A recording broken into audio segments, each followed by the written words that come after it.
behind the golden gates of Windsor Castle, a secret meeting was taking place that would forever change the course of royal history. King Charles III sat in his private study, holding a document that had never been signed in the 1,000-year history of the British monarchy. The parchment bore a seal so rare that only 3 people in the world knew of its existence. As he lifted his pen, the weight of tradition and innovation balanced on the tip of his fingers. This wasn't just another royal ceremony or traditional birthday celebration. This was the moment when Catherine, Princess of Wales, would receive an honor so unprecedented that constitutional scholars would debate its significance for generations to come. The timing wasn't coincidental. Her 44th birthday had been chosen for reasons that reached deep into the heart of royal protocol and the future of the crown itself. What happened next would send shockwaves through Buckingham Palace, redefine the role of future queens, and establish Catherine as more than just a royal bride who captured the world's heart. She was about to become something the monarchy had never seen before, and the ripple effects would be felt from the corridors of Westminster to the farthest corners of the Commonwealth. The story of how a middle-class girl from Berkshire would receive the most exclusive honor in royal history begins not with her marriage to Prince William, but with a series of extraordinary events that proved she was destined for greatness from the very beginning. Catherine Elizabeth Middleton was born on January 9, 1982, in Reading, Berkshire, to Michael and Carol Middleton. From the earliest days of her childhood, there were signs that she was different from other children. Her kindergarten teacher, Mrs. Patricia Williams, would later recall how young Catherine displayed an unusual combination of natural leadership and genuine kindness that set her apart from her classmates. The Middleton family lived a comfortable middle-class life, but they were far from royal circles. Michael worked as a flight dispatcher for British Airways, while Carol had been a flight attendant before starting her own business.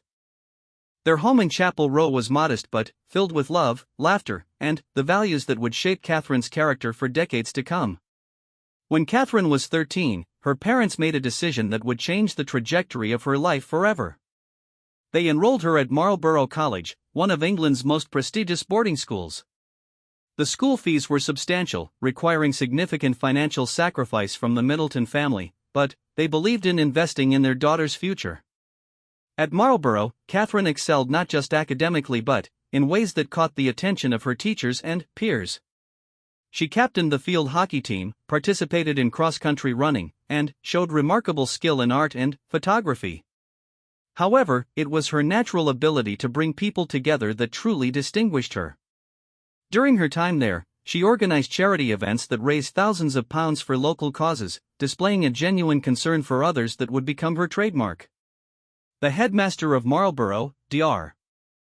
Nicholas Sampson, later described Catherine as possessing an innate understanding of responsibility that was remarkable in someone so young. He recalled a particular incident when Catherine was 16, during a school camping trip in the Scottish Highlands. A younger student had become separated from the group during a hiking expedition. While others panicked, Catherine took charge of the search effort, organizing students into teams and maintaining calm until the child was found safe several hours later. After completing her A-levels with excellent grades, Catherine took a gap year that would prove pivotal in shaping her worldview. She spent several months in Florence, Italy, studying Italian and art history. The experience of living independently in a foreign country, navigating different cultures and languages, gave her a confidence and sophistication that would serve her well in her future role. During her time in Florence, Catherine lived with a host family, the Bernardinis, who owned a small art gallery near the Ponte Vecchio. Signora Elena Bernardini became like a second mother to Catherine, teaching her not just about Italian culture but about the importance of preserving traditions while embracing change. Years later, Signora Bernardini would say that Catherine possessed una saggezza antica, an old soul's wisdom, even as a teenager. The second part of Catherine's gap year took her to Chile, where she participated in a Raleigh International expedition. For 10 weeks, she lived in basic conditions, helping to build facilities for underprivileged communities and working on environmental conservation projects. The experience was transformative. Living without the comforts of home, working alongside people from completely different backgrounds, and seeing real poverty firsthand gave Catherine a perspective that would influence her approach to royal duties years later. Her team leader in Chile, James Morrison, remembered Catherine as someone who never complained, despite the challenging conditions. "We were sleeping in tents, washing in cold streams, and working in difficult terrain," he recalled. Catherine never once grumbled. More than that, she was always the first to volunteer for the hardest jobs and the last to accept praise for her work. One particular evening in Chile became legendary among her fellow volunteers. They had been working all day in intense heat, building a playground for a local school. When they returned to camp exhausted, they discovered their water supply had been contaminated. With no clean water for cooking or drinking, the situation was becoming desperate. Catherine remembered seeing a small village about 2 miles away during their morning walk. Without hesitation, she volunteered to hike there alone to ask for help. The village leader, Don Carlos, was initially suspicious of the young British woman who appeared at his door speaking broken Spanish. But Catherine's genuine demeanor and her obvious concern for her team quickly won him over. Not only did he provide clean water, but he invited the entire expedition team to share dinner with his family the following evening. That dinner became a celebration of friendship across cultures, with Catherine serving as the bridge between two very different worlds. When Catherine returned to England in September 2001, she was a changed person. The experiences in Italy and Chile had given her a global perspective and a deep understanding of her own privileges and responsibilities. Her parents noticed the change immediately. She carried herself with a new confidence and spoke with passion about the importance of service to others. The decision to study history of art at the University of St Andrews in Scotland seemed natural given her interests and experiences. However, Catherine's parents had concerns about sending their daughter so far from home. Scotland felt like a foreign country to the Middletons, and they worried about Catherine's safety and well-being. Catherine reassured them with a maturity that surprised even her. "This is my chance to become the person I'm meant to be," she told them during a family dinner in August 2001. "I need to learn to stand on my own, to make my own decisions, and to discover what I'm truly capable of." Her younger sister Pippa would later describe this conversation as the moment she realized Catherine was destined for something extraordinary. The journey to St Andrews in September 2001 was both exciting and nerve-wracking. Catherine traveled by train, watching the English countryside give way to the dramatic landscapes of Scotland. As the train pulled into the station, she had no idea that her life was about to intersect with the future King of England in the most unexpected way. Her first days at St Andrews were typical of any university freshman experience. She struggled to find her lecture halls, worried about making friends, and felt homesick despite her earlier confidence. Her accommodation in St Salvator's Hall was basic but comfortable, and her roommates were a diverse group of young women from around the world. Catherine's natural warmth and genuine interest in others quickly made her popular among her peers. She joined the University Art Society and signed up for various sports teams. Her room became a gathering place for friends, partly because of her talent for creating a welcoming atmosphere but also because of her remarkable ability to listen and offer thoughtful advice. During her first month at university, Catherine encountered several challenges that tested her resilience. The academic workload was more demanding than she had expected, and she struggled initially with some aspects of her art history courses. Rather than becoming discouraged, she sought help from her professors and organized study groups with her classmates. Her determination and collaborative approach impressed her tutors, who noted her willingness to work harder when faced with difficulties. One professor, Dr. Margaret Stewart, who taught medieval art history, became particularly fond of Catherine. She had this wonderful combination of intellectual curiosity and emotional intelligence, Dr. Stewart recalled years later. "When we studied religious art, Catherine didn't just memorize dates and styles. She wanted to understand what the art meant to the people who created it and those who viewed it. She had an innate understanding that art is about human connection." As the semester progressed, Catherine began to feel truly at home at St Andrews. She discovered a love for Scottish culture and history, often spending weekends exploring nearby castles and historical sites. Her photographs from these excursions, which she developed in the university's darkroom, showed a developing artistic eye and a deep appreciation for beauty in both grand monuments and simple moments. The academic environment at St Andrews was intellectually stimulating in ways that Catherine had never experienced. Class discussions were passionate and wide-ranging, covering not just artistic techniques and historical contexts but philosophical questions about the role of art in society. Catherine found herself particularly drawn to discussions about how art could be used to bring about social change and bridge cultural divides. Her professors began to notice that Catherine had a unique perspective on many topics. While her classmates often approached art history from a purely academic standpoint, Catherine consistently brought a humanitarian element to her analysis. When studying Renaissance portraits, for example, she was fascinated not just by the painting techniques but by what the portraits revealed about social hierarchies and the lives of ordinary people in the background. This approach extended to her involvement in university societies and activities. Catherine joined several charitable organizations on campus, but she wasn't content to simply attend meetings or write checks. She wanted to understand the root causes of the problems they were addressing and develop long-term solutions rather than quick fixes.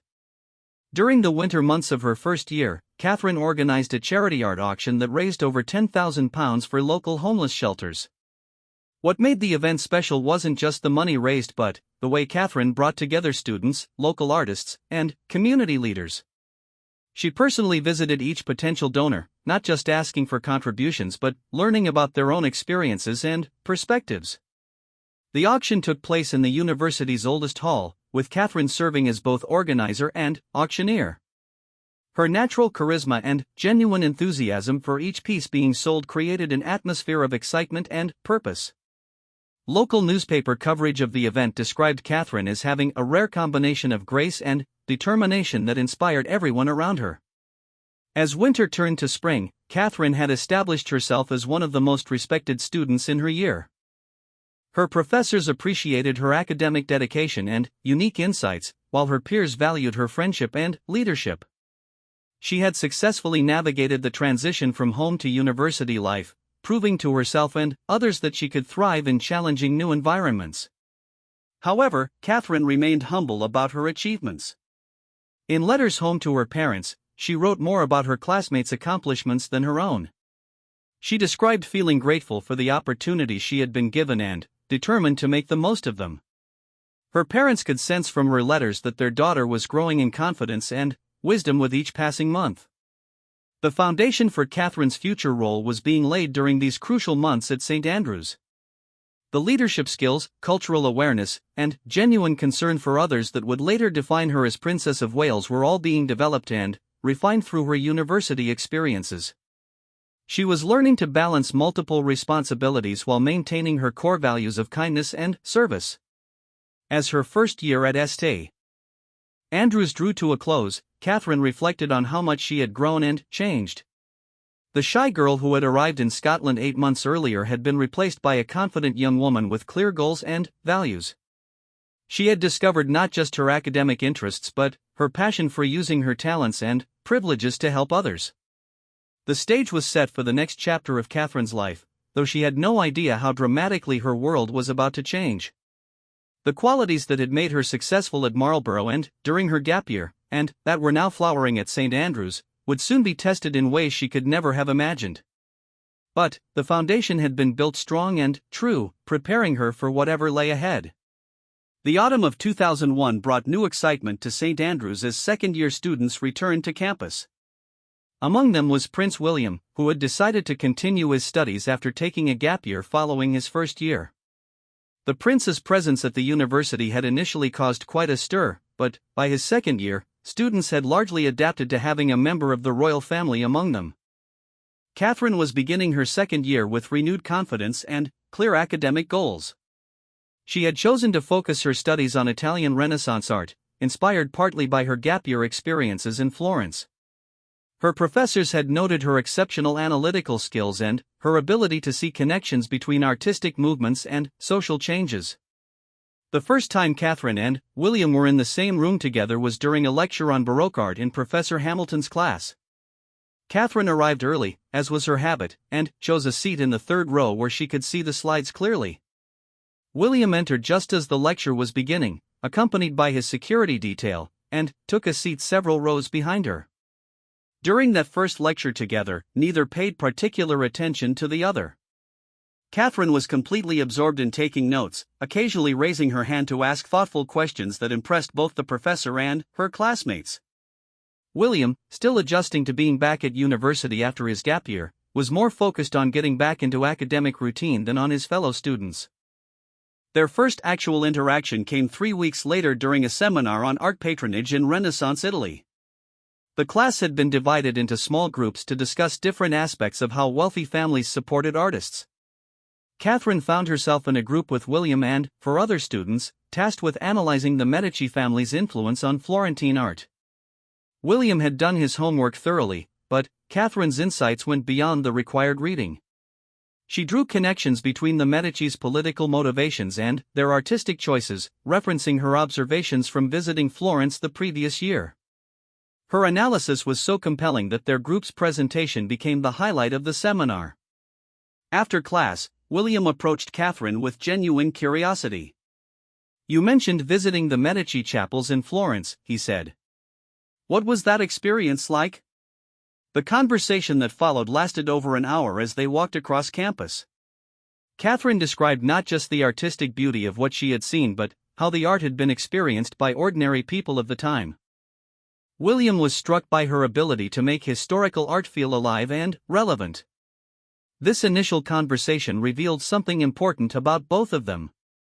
William, despite his royal upbringing and access to the world's greatest art collections, had often experienced art as something to be preserved and admired from a distance. Catherine's approach was more immediate and emotional. She saw art as a window into human experience, something that could inspire and transform people's lives. Over the following weeks, they found themselves naturally gravitating toward each other during lectures and seminars. Their study sessions became collaborative, with Catherine helping William see art through fresh eyes while he shared insights from his unique upbringing surrounded by centuries of royal patronage. Their professors began to notice the quality of their joint contributions to class discussions. The friendship deepened when they discovered shared interests beyond art history. Both were passionate about outdoor activities, though their experiences had been quite different. William's adventures had often taken place in carefully controlled royal environments, while Catherine's gap year experiences had taught her to adapt to unpredictable situations. She introduced him to a more spontaneous approach to exploration. Their first real adventure together came during a weekend hiking trip in the Scottish Highlands with a group of fellow students. Catherine had organized the expedition, using skills she had developed during her time with Raleigh International in Chile. She planned the route, arranged accommodations, and made sure everyone had appropriate equipment. During the hike, William experienced something he had rarely encountered before, being part of a group where his royal status was largely irrelevant. Catherine treated him exactly as she treated everyone else, expecting him to carry his share of the group's equipment and contribute to camp duties. When he struggled with setting up his tent, she patiently showed him the proper technique without making him feel embarrassed. The weekend was transformative for both of them. William discovered the joy of genuine friendship based on shared interests rather than royal protocol. Catherine learned that beneath the royal title was a young man searching for his own identity and purpose, just like any other university student. The easy camaraderie they developed during those days in the mountains became the foundation of their relationship. Back at university, their friendship continued to flourish. They began studying together regularly, meeting in the library or in one of the common areas of their halls of residence. Catherine's friends noticed that she remained completely natural around William, neither impressed by his status nor intimidated by it. This authenticity was something William found refreshing and rare. Their mutual friends began to sense that something special was developing between Catherine and William. Sarah Henderson, one of Catherine's closest friends at university, later recalled, "You could see they genuinely enjoyed each other's company. They would laugh together in a way that seemed completely unguarded. Catherine never acted differently around William than she did with the rest of us." The relationship took on new dimensions as they began exploring Scotland together. Catherine's love of photography led to weekend expeditions where she would capture the dramatic landscapes while William learned to see the countryside through her artistic eye. These outings became treasured escapes from the pressures of university life and, in William's case, from the constant awareness of his future responsibilities. One particularly significant moment came during a photography expedition to the Isle of Skye in the spring of their second year.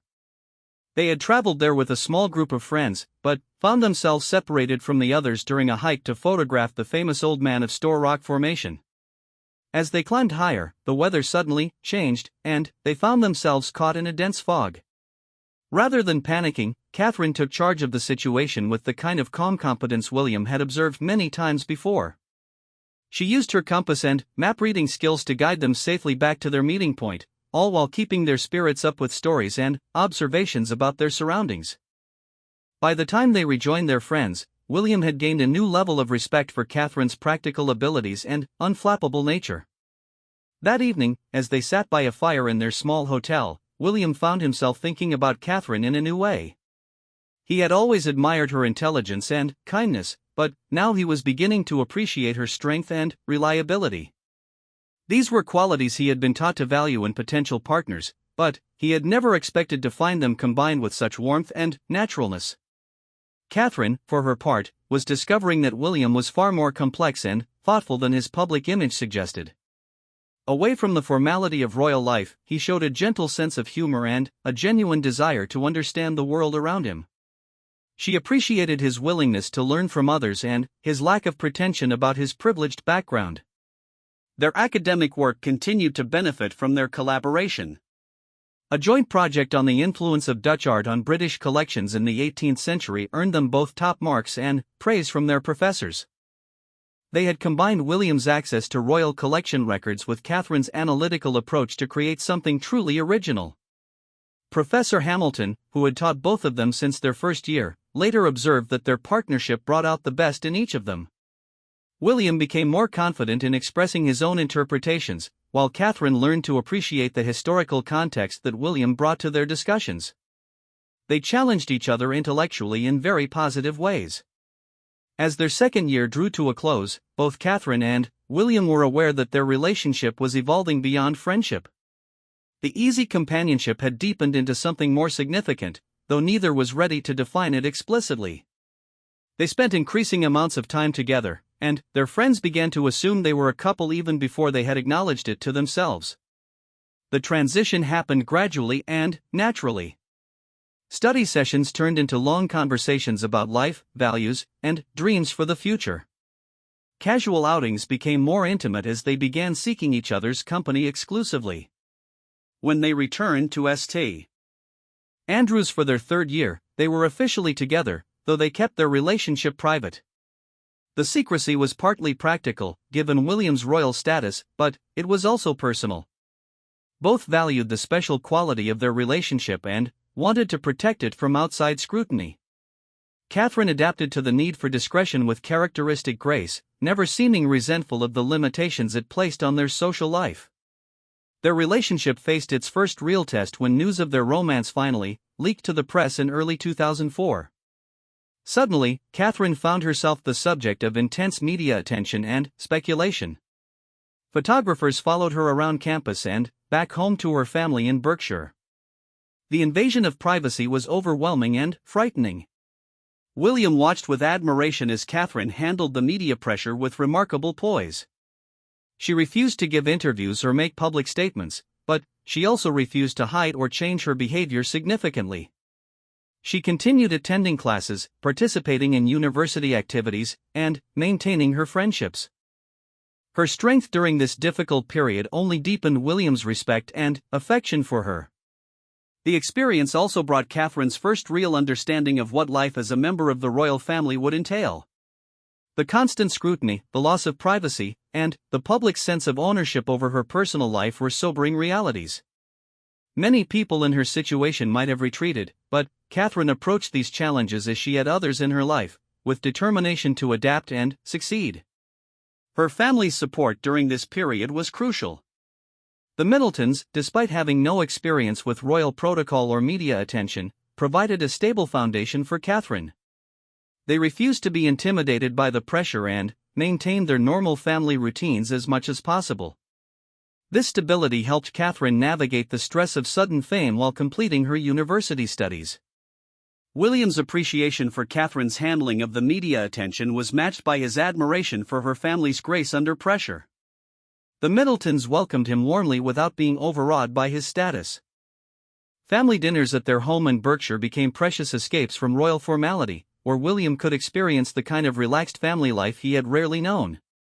As their university years neared their end, both Catherine and William were changing and maturing in significant ways. Their relationship had weathered its first major challenges and grown stronger. Catherine had proven to herself and others that she could handle the pressures of royal attention while maintaining her own identity and values. The foundation of their future together was solidly established by the time they graduated from St. Andrews. They had built their relationship on mutual respect, shared interests, and complementary strengths. Catherine had demonstrated the qualities that would make her an excellent partner for a future king: intelligence, resilience, grace under pressure, and an unwavering commitment to service. As graduation approached, both were aware that their relationship was entering a new phase. University life had provided a protected environment where they could develop their bond away from the full intensity of royal expectations. Soon, they would need to navigate the more complex realities of William's royal duties and the public's intense interest in their relationship. The young woman who had arrived at St. Andrews as Catherine Middleton was graduating as someone transformed by love, challenge, and growth. The qualities that would eventually make her worthy of unprecedented royal honors were already fully developed. She had proven herself capable of adapting to any situation while maintaining her core values of kindness, service, and authentic human connection. The years following university graduation proved to be among the most challenging in Catherine's life. While her peers were launching careers and settling into adult life, she found herself in an undefined position as the girlfriend of the future King of England. The relationship that had flourished in the protected environment of St. Andrews now faced the full scrutiny of public attention and the complex realities of royal life. Catherine initially moved to London and took a position as an assistant buyer with the fashion retailer Jigsaw. The job was a good fit for her interests and educational background, allowing her to use her artistic eye while learning about business operations. However, working while dating Prince William presented unique challenges that few people could understand or appreciate. The media attention was relentless. Photographers camped outside her apartment building and followed her to work daily. Every outfit she wore was analyzed and critiqued. Her colleagues at Jigsaw found themselves under scrutiny simply for working with her. The pressure was so intense that Catherine sometimes felt trapped in her own life, unable to move freely or make decisions without considering the potential public reaction. During this period, Catherine demonstrated remarkable resilience and adaptability. Rather than complaining or retreating from public life, she developed strategies for managing the attention while maintaining her dignity. She learned to dress appropriately for any potential photograph, to remain composed under pressure, and to protect her privacy without seeming secretive or hostile. William watched these developments with a mixture of admiration and guilt. He was proud of how Catherine handled the pressure, but he also felt responsible for the loss of normal life she was experiencing. Their relationship faced new strains as they tried to balance his royal duties with their desire for a private relationship. The couple's first major crisis came in 2007 when media speculation about their relationship reached fever pitch. Every public appearance together was analyzed for signs of an impending engagement. The pressure became so intense that they made the difficult decision to take a break from their relationship to allow both of them to consider their future more clearly. The temporary separation was devastating for Catherine, though she handled it with characteristic grace and privacy. She used the time to reconnect with friends, travel, and consider what she truly wanted from life. Friends later described this period as crucial in Catherine's development, as it forced her to confront whether she was prepared for a lifetime in the royal spotlight. During their time apart, Catherine traveled to Ireland with her family and spent time reflecting on her relationship with William and what their future might hold. She also began to develop a clearer sense of her own identity separate from her relationship with the prince. This period of independence ultimately strengthened her resolve and clarified her commitment to William and the life they might build together. The reconciliation came naturally and gradually. William realized during their separation that Catherine was not just the woman he loved, but also the partner he needed for the challenges ahead. Catherine, meanwhile, had used their time apart to ensure that her decision to continue the relationship was based on genuine commitment rather than just emotional attachment. When they reunited, their relationship was stronger and more mature. Both had grown during their time apart and were now entering the relationship with a clearer understanding of what it would require. Catherine had demonstrated to herself and to William that she could maintain her own identity and strength even under the most difficult circumstances. Following their reconciliation, Catherine made the decision to leave her job at Jigsaw and join her family's business, Party Pieces. This move gave her more flexibility to support William's royal duties while also allowing her to gain valuable business experience.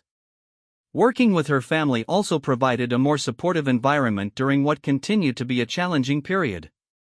At Party Pieces, Catherine applied the same dedication and attention to detail that had characterized her university work. She took on responsibility for marketing and photography, areas where her artistic background and understanding of visual communication proved invaluable. Under her influence, the company's brand became more sophisticated and appealing to a broader market. Her work at the family business also provided Catherine with important insights into entrepreneurship and business management that would serve her well in her future royal role. She learned about budget management, staff leadership, and the challenges of running a successful company. These practical skills complemented the more traditional accomplishments expected of royal partners. During this period, Catherine also began to take on some unofficial royal duties, accompanying William to certain events and learning the protocols and expectations of royal life. She attended military ceremonies, charity functions, and state occasions, gradually building experience and confidence in these formal settings. Her natural grace and genuine interest in people made her highly effective in these roles. People who met Catherine during this period consistently remarked on her warmth and authenticity. Unlike some royal figures who could seem distant or formal, Catherine had a gift for making people feel comfortable and valued during their interactions. One particularly significant event was Catherine's first Trooping the Colours ceremony in 2008, where she was invited to watch from a balcony at Buckingham Palace. The invitation was seen as a sign that her relationship with William was becoming more serious and that the royal family was beginning to accept her as a future member. Catherine's preparation for this event demonstrated her meticulous approach to royal duties. She researched the history and significance of the ceremony, learned about proper protocol and dress codes, and even practiced walking in formal shoes to ensure she would be comfortable during the long day. Her attention to detail and respect for tradition impressed senior members of the royal household.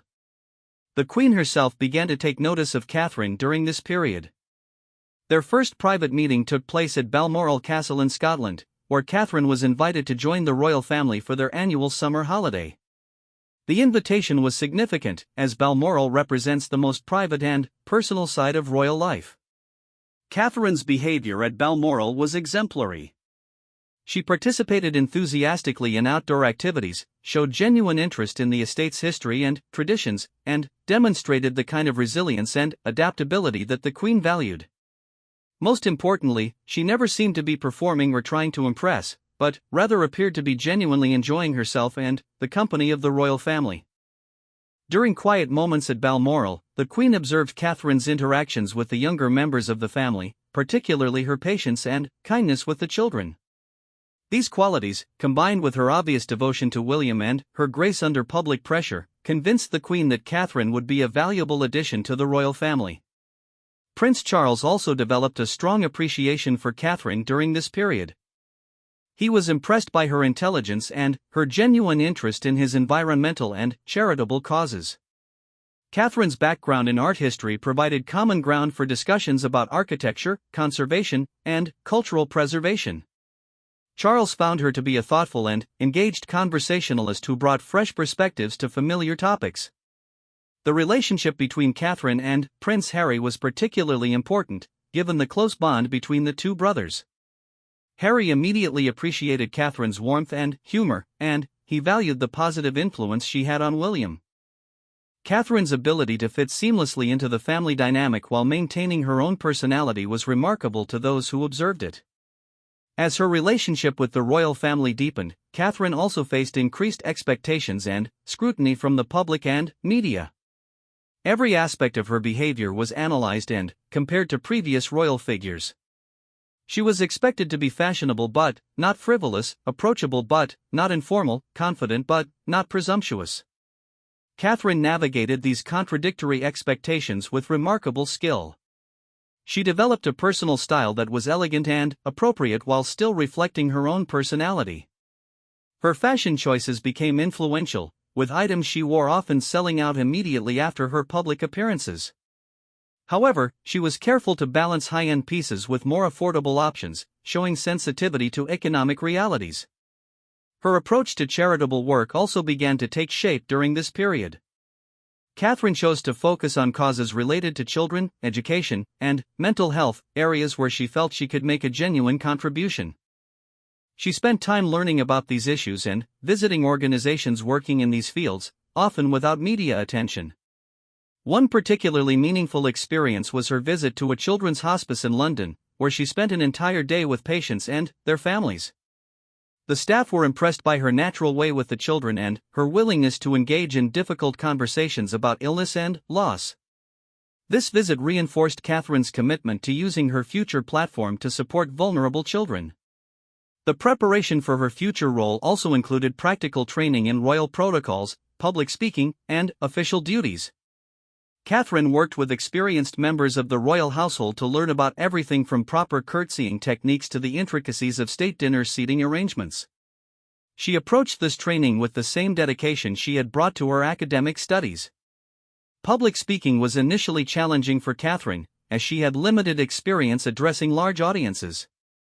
However, she worked diligently with speech coaches and gradually developed confidence and skill in this area.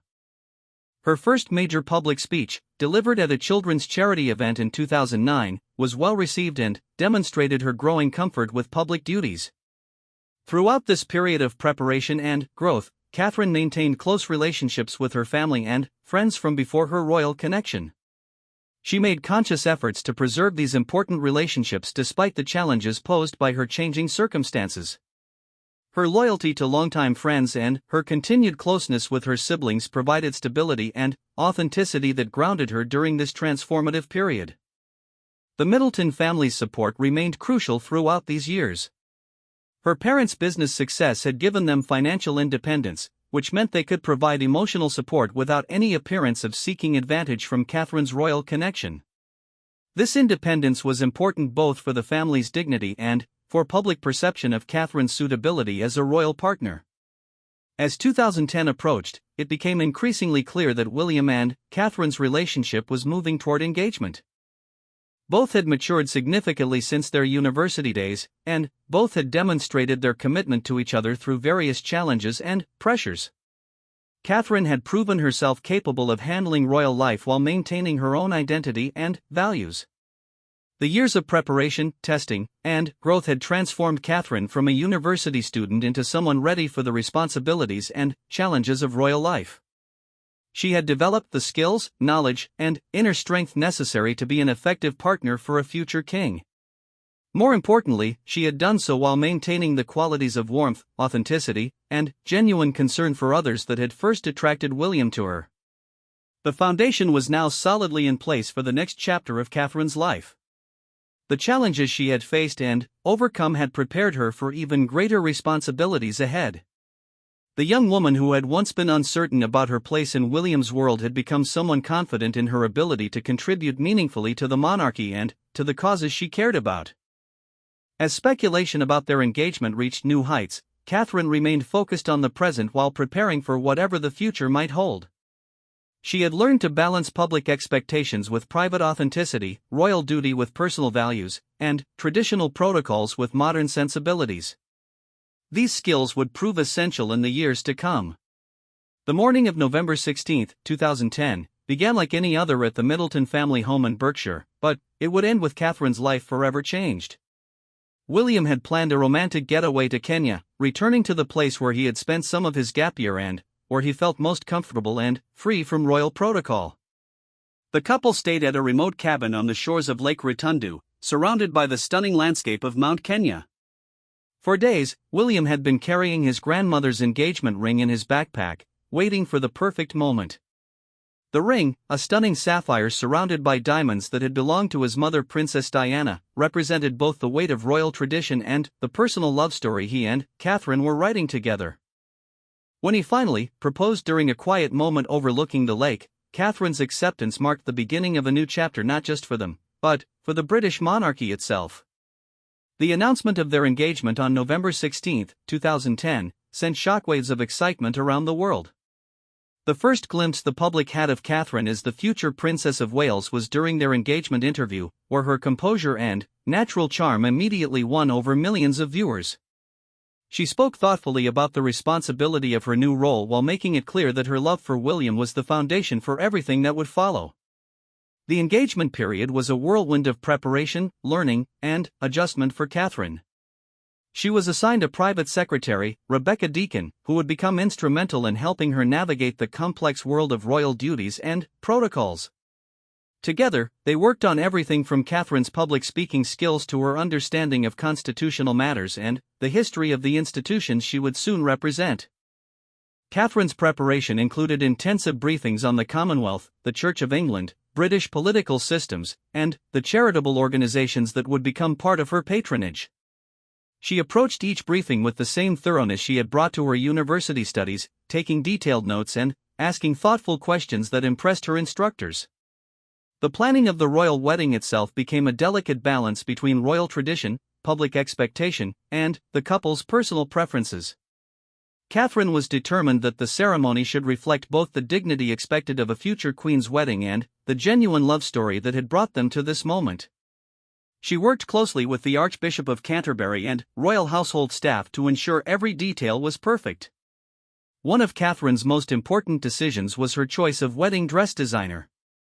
After considering several options, she selected Sarah Burton of Alexander McQueen, a choice that reflected her appreciation for British talent and her desire to support emerging designers.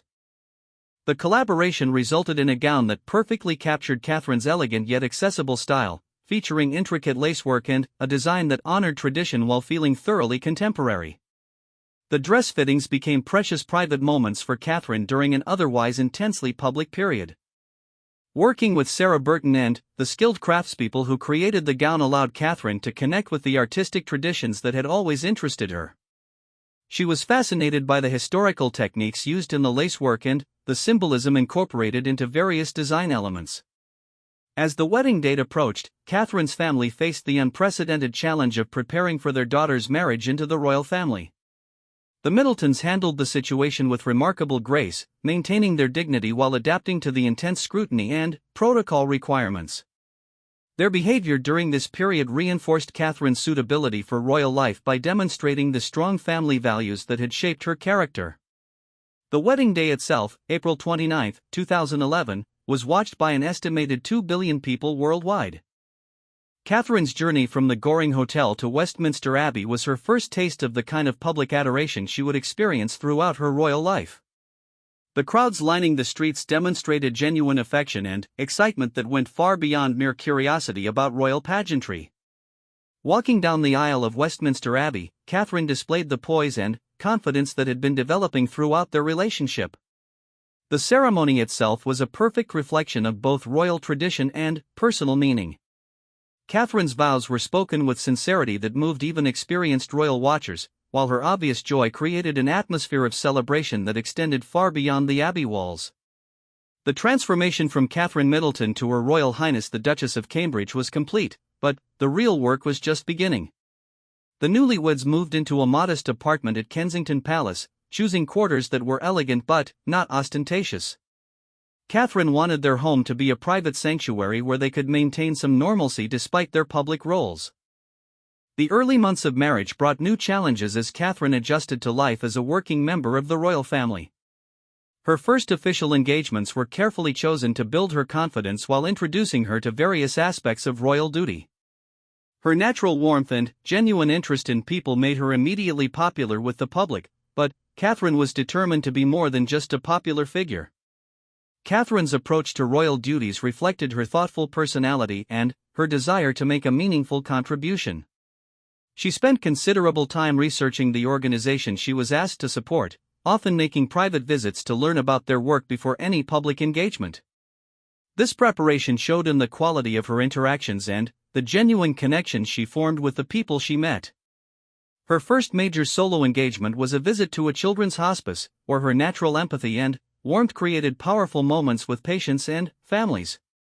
The visit demonstrated Catherine's ability to handle emotionally challenging situations with grace while providing genuine comfort to those she met. Her approach was neither overly formal nor inappropriately casual, striking exactly the right balance for her role. The adjustment to royal life was made easier by William's support and understanding. Having grown up in the royal environment, he was able to help Catherine navigate the unwritten rules and complex dynamics of royal life. Their partnership during this period demonstrated the strength of their relationship and their shared commitment to serving effectively. Catherine's relationship with other members of the royal family continued to deepen during this period. The Queen's approval of Catherine became increasingly evident as she was included in more private family occasions and given responsibilities that showed the family's confidence in her judgment. Prince Philip, known for his sometimes challenging personality, developed a particular fondness for Catherine's straightforward manner and lack of pretension. The establishment of Catherine's charitable interests became a priority during her first year of marriage. She chose to focus on issues related to children's welfare, mental health, and the arts, areas where her background and genuine passion could make a real difference. Her approach was to work with existing organizations rather than creating new initiatives, showing respect for the work already being done and a desire to add value rather than compete for attention. One of her most successful early initiatives was her support for the National Portrait Gallery, where her background in art history allowed her to make meaningful contributions.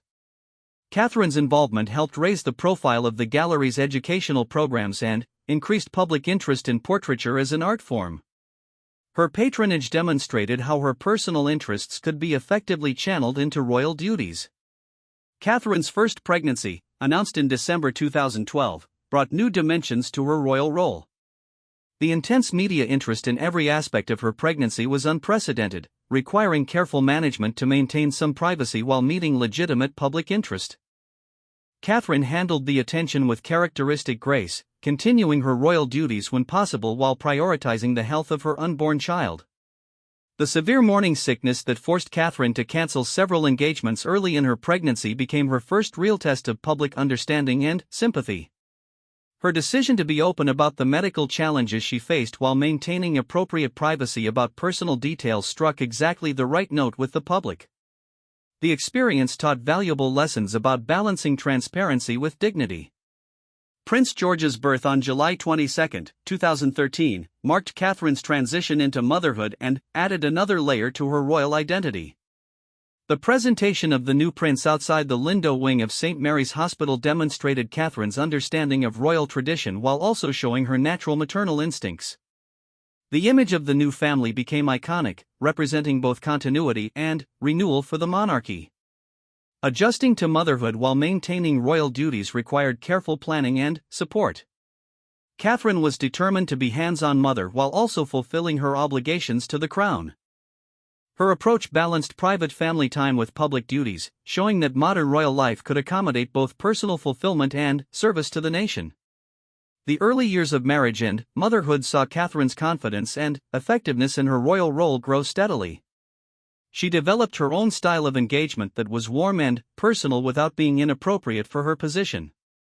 Her ability to connect with people from all backgrounds while maintaining the dignity expected of her rank became one of her greatest strengths. Catherine's influence within the royal family also grew during this period. Her opinions on family matters were increasingly sought and valued, while her successful public engagements enhanced the overall reputation of the monarchy. She had proven herself capable of handling both triumph and challenge with equal grace. The foundation for Catherine's future unprecedented honor was being laid during these crucial years. Every successful engagement, every thoughtful initiative, and every graceful handling of public attention was building a reputation for reliability, effectiveness, and genuine commitment to service. She was demonstrating day by day that she possessed not just the skills required for royal life, but the deeper qualities of character that would make her worthy of the highest recognition. By the time Prince George was born, Catherine had established herself as one of the most effective and popular members of the royal family. Her marriage had strengthened rather than divided the family, and her approach to royal duties had set new standards for engagement and effectiveness. The transformation from university student to royal duchess was complete, but even greater challenges and honors lay ahead. The success of Catherine's early royal years created a platform for the extraordinary recognition that would eventually come. Every challenge met and every duty fulfilled with distinction was proof that the monarchy had gained not just a beautiful and popular princess, but a truly exceptional servant of the crown. The stage was being set for honors that would acknowledge not just her service, but her unique contribution to the future of the royal family itself. As Catherine's fourth year of marriage began, she had no idea that King Charles was already beginning to consider how to appropriately recognize her exceptional contribution to the monarchy. The seeds of her unprecedented 44th birthday honor were being planted through her daily demonstration of the qualities that would make such recognition not just appropriate, but essential for the future of the crown. The year leading up to Catherine's 44th birthday had been extraordinary in ways that even experienced royal watchers could not have predicted. As Princess of Wales, she had transformed the role from a traditional ceremonial position into something dynamic and genuinely impactful. Her work with mental health initiatives, early childhood development, and photography had earned international recognition and measurably improved countless lives. King Charles III had been quietly observing his daughter-in-law's evolution for over a decade. What he witnessed went far beyond successful royal duties or popular public engagements. Catherine had demonstrated a unique combination of strategic intelligence, emotional wisdom, and unwavering dedication that reminded him of the greatest royal figures in British history. More importantly, she had shown an ability to modernize and strengthen the monarchy while respecting its deepest traditions. The idea for Catherine's unprecedented honor had been developing in the king's mind since his coronation. Traditional royal honors, while meaningful, seemed inadequate to recognize someone who had fundamentally changed how the monarchy connected with the people and served the nation. Catherine needed recognition that reflected both her exceptional contributions and the unique role she would play as future queen. The honor King Charles designed was unlike anything in the thousand-year history of the British monarchy. The Order of Royal Excellence would be a completely new distinction, higher in precedence than any existing honor except the crown itself. Only 3 such orders would ever be created, making Catherine not just the first recipient but potentially the only one in her lifetime. The creation of this new honor required months of secret consultation with constitutional experts, historians, and senior government officials. The legal framework had to be carefully constructed to ensure the honor would be recognized by all Commonwealth realms while respecting the constitutional limits on royal prerogative. Every detail was scrutinized to ensure the honor would stand up to historical scrutiny. The design of the insignia became a project that fascinated the king. Working with master jewelers and heraldic experts, he created a piece that combined traditional royal symbolism with personal elements meaningful to Catherine. The central stone was a rare blue sapphire, echoing her engagement ring and representing loyalty and wisdom. Surrounding it were diamonds arranged in a pattern representing the 4 nations of the United Kingdom, while the setting incorporated design elements inspired by Catherine's photography work. The citation accompanying the honor would recognize Catherine's exceptional service to the Crown and Commonwealth, transformative leadership in royal duties, and unique contribution to the modernization and strengthening of the monarchy.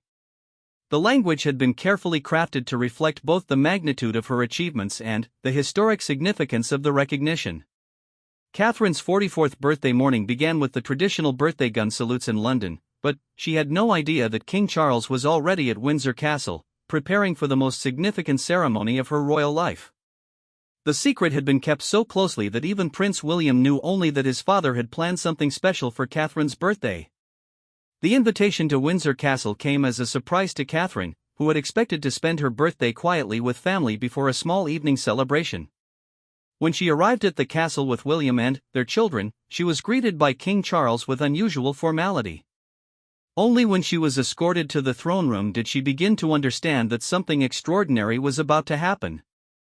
The throne room at Windsor Castle had been prepared for a private investiture ceremony. Present were only the most senior members of the royal family, the Archbishop of Canterbury, the Lord Chamberlain, and 2 constitutional witnesses. The intimate setting emphasized that this was a family recognition of Catherine's exceptional service rather than a public spectacle.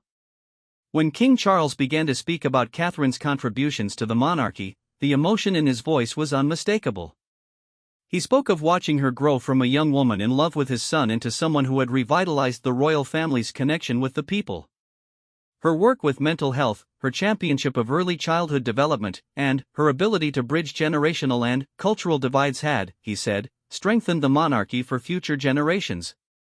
The formal reading of the citation took nearly 10 minutes, detailing not just Catherine's public achievements but also her behind-the-scenes contributions to royal family unity and her role in supporting Prince William through the challenges of preparing for kingship. The document recognized her unique position as someone who had married into the royal family but had fundamentally enhanced its effectiveness and relevance. When the king presented Catherine with the insignia of the Order of Royal Excellence, the significance of the moment was evident to everyone present. This was not just another royal honor but recognition of someone who had changed the monarchy itself. Catherine's acceptance speech, delivered without notes, demonstrated the grace and eloquence that had made her so effective in her royal role. She spoke of feeling humbled by the recognition while acknowledging that her achievements had been possible only because of the support of the royal family and the British people. Her words reflected her understanding that the honor represented not just personal recognition but renewed commitment to serving the Crown and Commonwealth with even greater dedication. The aftermath of the ceremony brought immediate recognition of its historic significance. Constitutional experts noted that the creation of a new order of chivalry was virtually unprecedented in modern times, while royal historians emphasized that no previous Princess of Wales had received such distinctive recognition. The honor elevated Catherine's status within the royal hierarchy to a level that reflected her unique contributions. The public announcement of Catherine's honor, made that evening, generated international coverage and widespread celebration. The careful explanation of the new order's significance helped people understand that this was recognition of exceptional service rather than routine royal ceremony. Public reaction was overwhelmingly positive, with many expressing feeling that Catherine's honor was long overdue. Commonwealth leaders issued statements recognizing the appropriateness of Catherine's honor and its significance for the future of the monarchy. The recognition that someone who had married into the royal family could earn such distinction was seen as evidence of the monarchy's ability to evolve and recognize merit regardless of birth. The honor also had important implications for Catherine's future role as queen. The Order of Royal Excellence would pass to her successors, creating a new tradition that recognized exceptional service by consorts. This innovation demonstrated King Charles's understanding that the monarchy's strength came not just from hereditary succession but from the contributions of those who joined the family through marriage. Catherine's response to receiving the honor demonstrated the maturity and wisdom that had earned the recognition in the first place. She immediately began planning how to use her enhanced status to further the causes she championed. Rather than seeing the honor as recognition of past service, she viewed it as an investment in future impact. The design and creation of Catherine's honor had taken over a year of secret planning, involving some of Britain's most skilled craftspeople and artists. The final product was not just a beautiful piece of jewelry but a work of art that represented the evolution of royal traditions. The incorporation of modern design elements alongside traditional symbolism perfectly captured Catherine's role in bridging past and future. International reaction to Catherine's honor reflected her global impact and popularity. Foreign royal families sent congratulations, while heads of state and government leaders recognized the significance of the recognition. The honor enhanced Britain's soft power by highlighting the monarchy's continued relevance and effectiveness. Catherine's first public appearance wearing the Order of Royal Excellence came at a state dinner the following week. The sight of the new insignia immediately conveyed her elevated status while the elegant design complemented her natural style. The balance between tradition and innovation represented by the honor perfectly matched Catherine's approach to royal duties. The long-term significance of Catherine's honor would extend far beyond personal recognition. By creating a new order specifically to acknowledge exceptional service by royal consorts, King Charles had established a precedent that would influence royal traditions for generations. The honor represented evolution rather than revolution, strengthening royal traditions while adapting them to modern realities. Catherine's acceptance of the honor with characteristic grace and humility only reinforced the appropriateness of the recognition. Her immediate focus on how to use her enhanced status for greater service demonstrated the qualities that had earned the honor in the first place. The circle was complete, recognition had been given to someone who would use it to serve others more effectively. The impact of Catherine's unprecedented 44th birthday honor would be felt throughout the Commonwealth and beyond. It represented recognition not just of exceptional service but of the potential for individuals to transform institutions through dedication, wisdom, and genuine care for others. Catherine's journey from university student to holder of the highest royal honor was complete, but her greatest contributions to the monarchy and the people it serves still lay ahead. The Order of Royal Excellence would serve as a lasting reminder that the strength of the monarchy came not just from tradition but from the character and dedication of those who served it. Catherine's honor had set a new standard for royal recognition while establishing her as someone whose contributions would be remembered and celebrated for generations to come.